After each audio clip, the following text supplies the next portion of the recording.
खान साहब ना बड़ी तकलीफ़ में हैं, चेहरे से उनकी तकलीफ़ ज़ाहिर। तो मैं उनके पास गई, मैंने कहा खान साहब खैरियत, कोई मुश्किल, कोई मसला?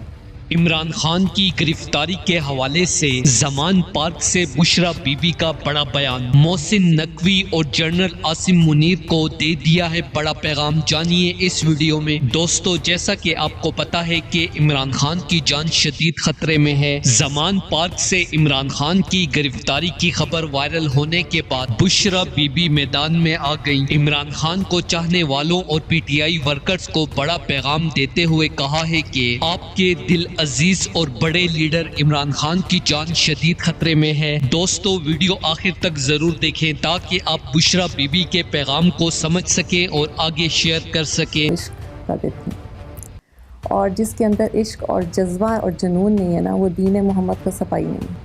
कहते नहीं, मैं इस वक्त बड़ी तकलीफ में। फिर वहाँ दुरूद शरीफ पढ़ते रहे और हम यही दुआ मांगते रहे कि या अल्लाह। बुशरा बीबी ने कहा कि मोहसिन नकवी जैसे इंसान को लाने का मकसद आसिम मुनीर का ये है कि इलेक्शन से भागा जाए। बुशरा बीबी ने मजीद आर्मी चीफ के बारे में बड़ा बयान देते हुए कहा है कि पाकिस्तान में इदारे बाजवा के जाने के बाद भी बिल्कुल बैठ गए हैं। कोई भी इदारा अपना किरदार अदा करने को तैयार नहीं है। मुल्क में बैलेंस हमेशा इदारे कायम करते हैं। मसला ये है कि इमरान खान को हटाने के लिए ये इदारे किसी हद तक भी जा सकते हैं और इस वक्त इमरान खान की जान शदीद खतरे में है। मेरी पाकिस्तान की गयूर अवाम से अपील है कि इमरान खान का साथ दें। इमरान खान सिर्फ और सिर्फ आपके लिए पाकिस्तान के ताकतवर तरीन इदारों से लड़ रहा है। दोस्तों, इस हवाले से अपनी राय का इजहार कमेंट सेक्शन में दें। वीडियो अच्छी लगे तो लाइक करें और इस चैनल को सब्सक्राइब करें।